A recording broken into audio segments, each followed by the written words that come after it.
A CNA notices a patient's skin is pale, cool, and clammy. What should the CNA do first? A. Call the physician immediately. B. Check the patient's vital signs and report changes to the nurse.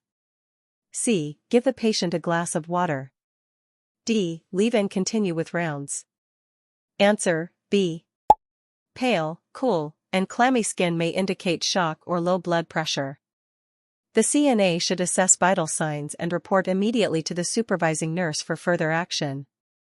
While assisting a patient with ambulation, the CNA notices the patient's gait is unsteady. What is the safest approach? A. Allow the patient to continue walking alone. B. Walk slightly behind and to one side, using a gait belt if needed.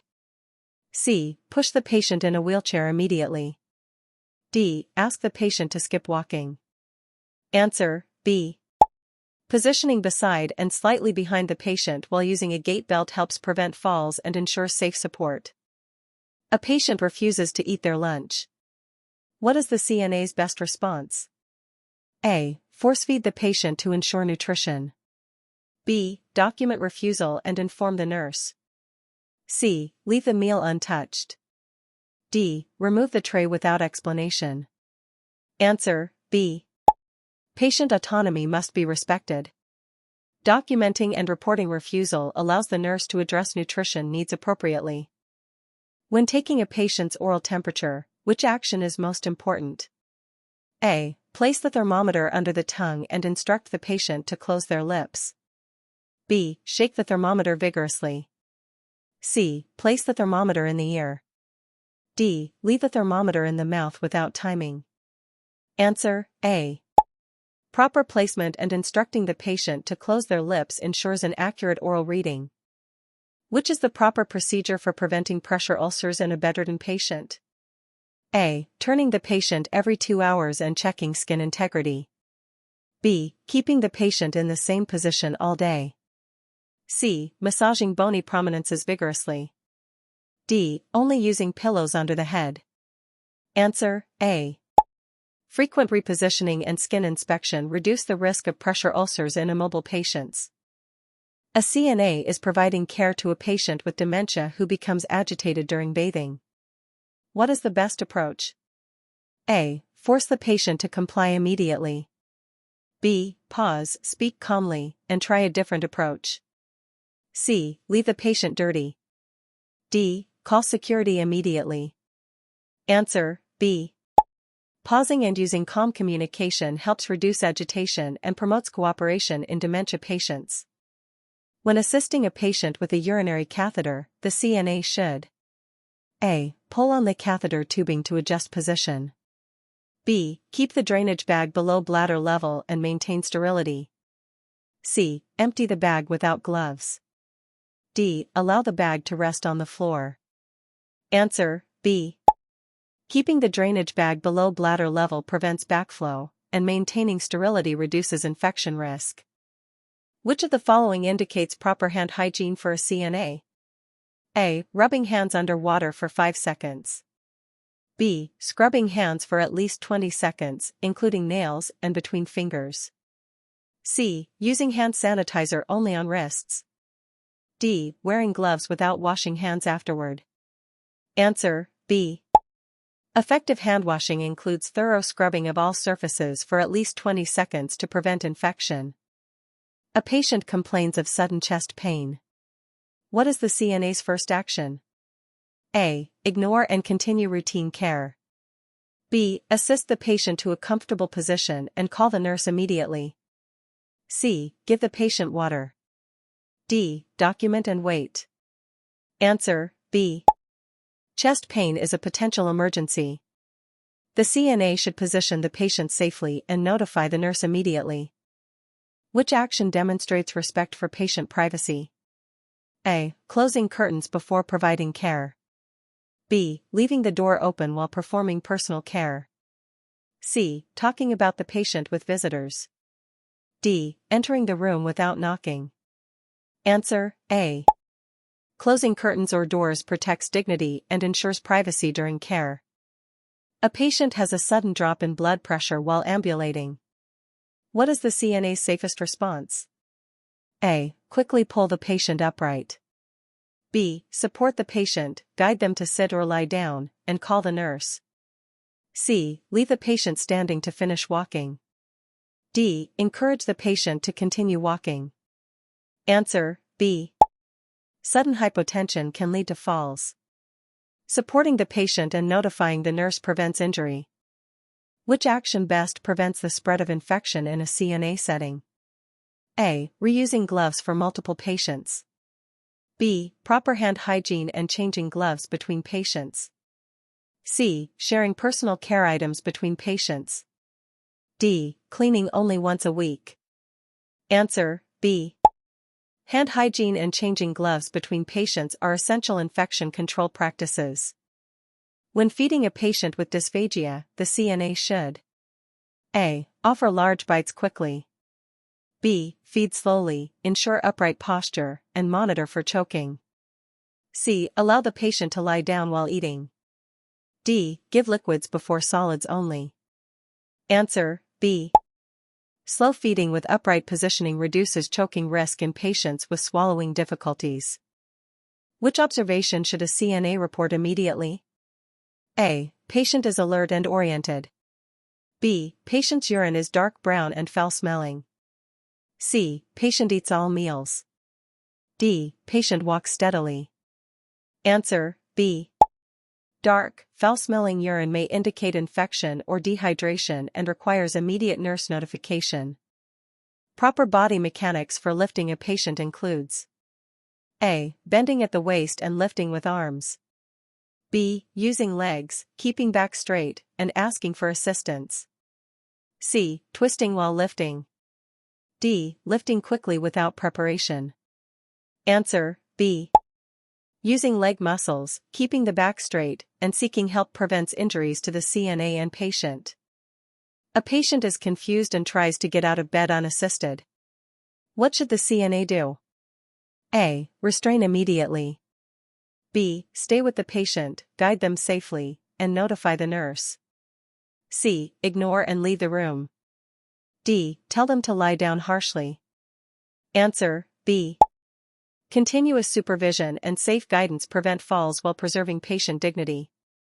When measuring a patient's pulse, the CNA should: A. Use any finger and guess the rate. B. Use index and middle fingers on the radial artery and count for 60 seconds if irregular. C. Only observe the chest. D. Record a normal standard pulse without checking. Answer: B. Correct technique ensures accurate pulse measurement, especially in irregular rhythms. A patient is receiving oxygen therapy. The CNA should avoid: A. Adjusting the oxygen flow without a nurse's order. B. Keeping tubing kink-free. C. Checking the equipment for leaks. D. Monitoring the patient's skin around tubing. Answer: A. Oxygen settings must only be adjusted by authorized staff. The CNA can monitor equipment and patient safety. Which sign may indicate a pressure ulcer is forming? A. Warm, red, or tender skin over bony areas. B. Soft, pink skin. C. Dry, intact skin. D. Cool, pale skin only. Answer: A. Redness, warmth, or tenderness over pressure points signals early skin breakdown. A patient's family asks for a medical update. The CNA should: A. Give full medical details. B. Refer them to the nurse or physician. C. Discuss only past hospitalizations. D. Share personal opinions. Answer: B. CNAs should protect confidentiality and refer medical questions to qualified staff. When providing perineal care, the CNA should: A. Clean from back to front. B. Clean from front to back. C. Use the same cloth for all areas. D. Skip rinsing. Answer: B. Cleaning from front to back prevents urinary tract infections, especially in female patients. A patient complains of dizziness after standing. What is the CNA's first step? A. Ask the patient to walk it off. B. Help the patient sit or lie down and assess for safety. C. Ignore if brief. D. Provide a snack immediately. Answer, B. Sudden dizziness may indicate orthostatic hypotension. Immediate safe positioning prevents falls. A CNA notes swelling in a patient's ankles. What is the proper action? A. Document and report to the nurse. B. Ignore unless painful. C. Massage vigorously. D. Elevate without guidance. Answer, A. Swelling may indicate fluid retention or heart issues. Nurses must be notified for assessment. Which of the following shows effective communication with a hearing-impaired patient? A. Speaking slowly, facing the patient, and using gestures if needed. B. Yelling from across the room. C. Ignoring nonverbal cues. D. Asking the patient to read lips only. Answer, A. Clear, respectful communication ensures understanding and patient comfort. When assisting with a patient's dressing, which principle should the CNA follow? A. Dress the weaker side first. B. Dress the stronger side first. C. Force clothing if resistant. D. Ignore patient preference. Answer, A. Dressing the weaker side first reduces discomfort and promotes independence. A patient's respirations are rapid and shallow. What should the CNA do?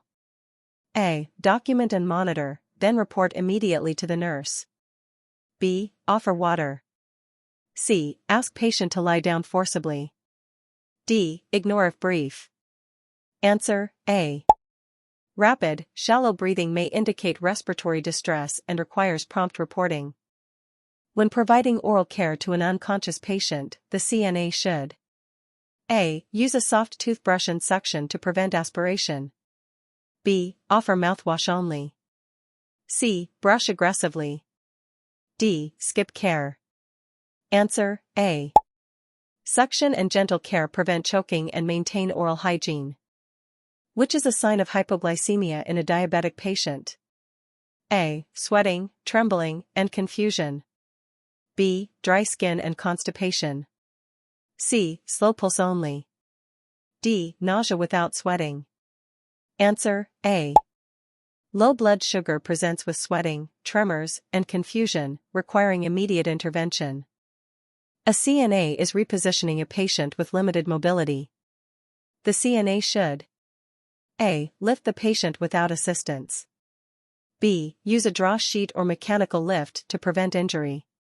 C. Drag the patient across the bed. D. Ask the patient to reposition alone. Answer, B. Proper equipment prevents injury to both patient and CNA.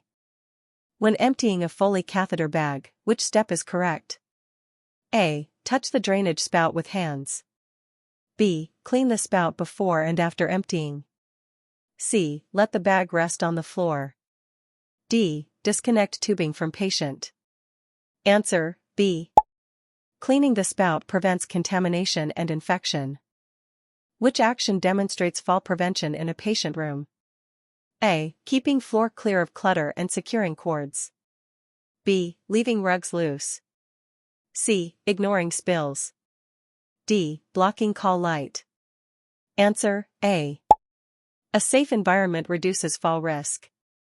Clear floors and cords protect mobility. When a patient shows signs of dehydration, the CNA should A. Encourage fluids and report decreased intake. B. Wait for nurse orders only. C. Ignore if urine is normal. D. Offer only ice chips. Answer, A. Prompt hydration and reporting ensure proper management of dehydration. A patient is incontinent. The CNA should A. Change linens promptly and provide perineal care. B. Ignore until the next shift. C. Use one diaper for several hours. D. Skip hygiene. Answer, A. Prompt care prevents skin breakdown and infection. Which is a sign of a possible stroke? A. Facial drooping, arm weakness, speech difficulty. B. Sneezing and runny nose. C. Mild fatigue. D. Slight cough. Answer A. Fast symptoms require immediate medical attention to prevent complications. A patient asks a CNA for advice about medication. The CNA should A. Give personal advice. B. Refer to nurse or physician. C. Suggest increasing dosage. D. Ignore. Answer B. CNAs cannot give medical advice. Referring ensures patient safety. When lifting supplies from a low shelf, which body mechanic is correct? A. Bend knees, keep back straight, lift with legs. B. Bend at waist only. C. Twist while lifting. D. Jump to reach. Answer A. Proper mechanics prevent musculoskeletal injury. Which sign indicates a patient may have an infection?